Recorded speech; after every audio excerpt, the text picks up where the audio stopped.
Welcome to Inside Gaming. I'm Brian. It is weekend roundup time. Well, despite all the turmoil, all the sexual harassment scandals, the lawsuits, the employee turmoil, Activision Blizzard just can't seem to quit Bobby Kotick. No, they can't. Everybody's least favorite CEO was re-elected to his company's board of directors for another year during its annual shareholder meeting this week.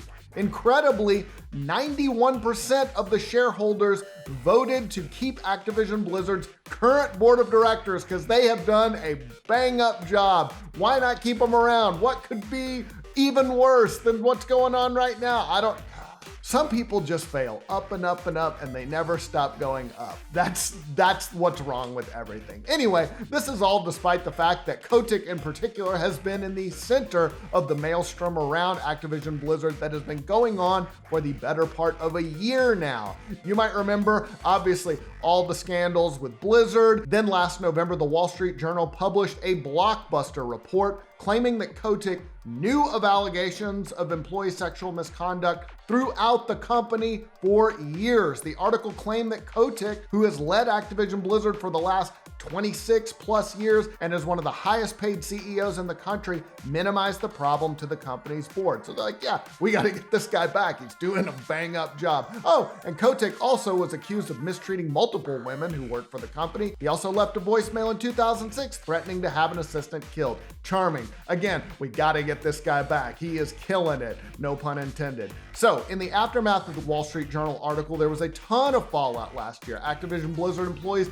walked off the job. An employee group called Better Activision Blizzard King called for Kotick to step down. That has obviously not happened. That was back in November. It's almost July now, getting close to a year later.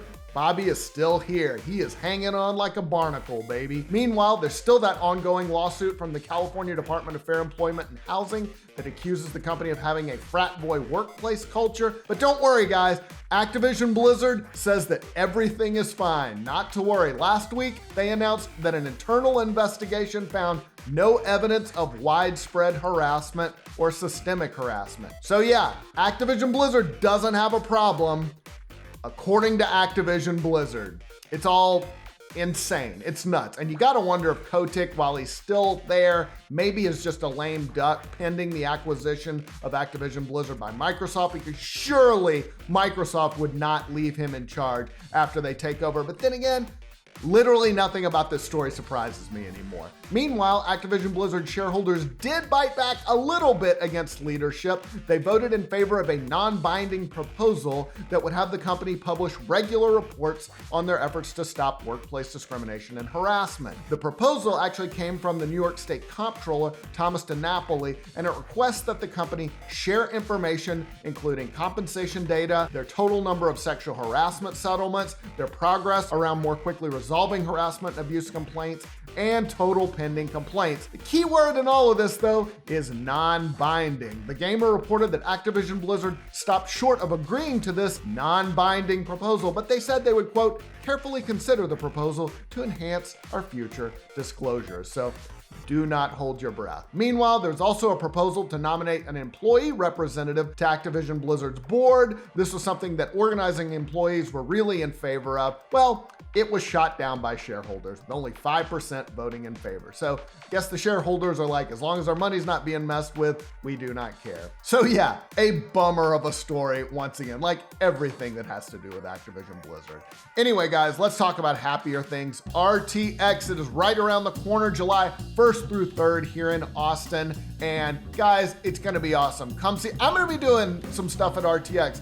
Ship Hits the Fan has a panel. I'm gonna be on the comedy night. A couple other things I can't really talk about, but so if you have ever wanted to see me in person, I don't know why you would, but I am gonna be there. Would love to see you. Come see the podcasts, the gamers, and the animators that you love in person, and discover new favorites at RTX Austin. It takes the best of gaming, podcasting, and animation and brings it all to Austin for one unforgettable weekend. You can interact with, again, your favorite content creators or your favorite C-list Rooster Teeth stars like this guy, or you can step into the exhibit halls. There's all kinds of activities, or meet the characters that you love that are brought to life by our amazing cosplayers. So much to do at RTX. You can also play games. Video games are there. Level up your skills at our 5v5 gaming pavilion or compete in tournaments that will be happening all weekend long. So here's what you got to do, guys. To get you a badge, head over to rtxevent.com to grab your badge for RTX Austin. Get ready for a weekend filled with the best of podcasting, gaming, and animation. That's rtxevent.com to get your badge today. See you in Austin, July 1st through the 3rd. It is going to be a blast. Anyway, on to the rest of the stories. Hey guys, remember Fall Guys, that big hit in 2020 when we were all locked down and we just wanted company, even if we had to become jelly beans playing American Gladiators to do it? Well, Fall Guys is back in 2022. The free-to-play version launched this week on Xbox and Switch as part of a big overhaul of the game. It was also delisted from Steam, moved over to the Epic Game Store because Epic owns it now, and chaos promptly ensued as the game hit a record high for concurrent players on June 21st when it rolled out, and I played it a little bit. It was fun. I was like, oh yeah, Fall Guys is fun. But immediately there were huge server problems. There were long match queues, disconnections. Oh, I had a few of those. That was a bummer. Like, I was like, oh, I made it to the 5th round. Oh, and they had to take down custom games to fix things, but I think those are back up now. A Fall Guys spokesperson told Kotaku that the record high player count put high loads on our servers and affected some of our matchmaking systems periodically throughout the day. The spokesperson said that multiple fixes have already been implemented successfully to stabilize performance. So I checked it out. It seemed like it had gotten better. Not perfect, but better. All right, well, this is a bummer. Apparently there were plans to do remakes of Tony Hawk Pro Skater 3 and 4 following the success of the remakes of 1 and 2 a few years ago. How do we know this? Because Tony Hawk said so. He told streamer Andy THPS that there were plans to do remakes of 3 and 4, but that ended after developer Vicarious Visions got acquired by Activision Blizzard. Side note, Andy THPS, or Tony Hawk Pro Skater, was a former senior designer at Vicarious and was a heck of a Tony Hawk player himself. He said that Activision Blizzard did take pitches from other developers, this is Tony Hawk saying this, in terms of what they would do with the franchise, but they apparently weren't happy with any of the responses. Tony Hawk said the truth of it is they were trying to find someone to do 3 and 4, but they just didn't really trust anyone the way they did Vicarious. So they took pitches from other studios like, what would you do with the Tony Hawk Pro Skater title? And they didn't like what they heard, and then that was it. So that is a bummer for sure, especially considering like the 1 and 2 remasters were good. They made a lot of money. Nothing they do makes any sense. Anyway, a Destiny 2 cheat maker owes Bungie a lot of money after the two sides reached a settlement in a copyright infringement lawsuit. You might remember that Bungie, which obviously develops Destiny, last year sued Elite Boss Tech, a Canadian company which created and sold cheating software for Destiny 2. That is a big no-no. Torrent Freak reports that in agreement between the two sides, Elite Boss Tech admitted thousands of violations of the DMCA's anti-circumvention provisions. It also includes a permanent injunction and statutory damage of $13.5 million. Woo!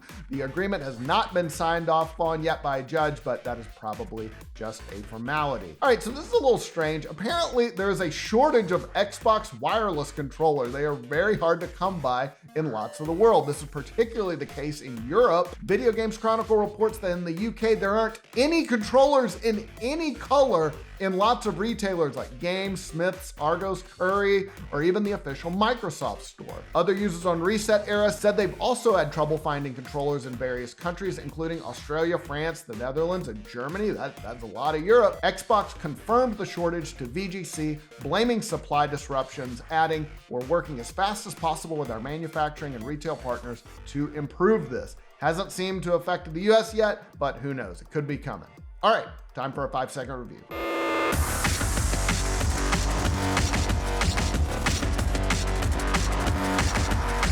Does it have Edelgard in it? Yep, I'm in.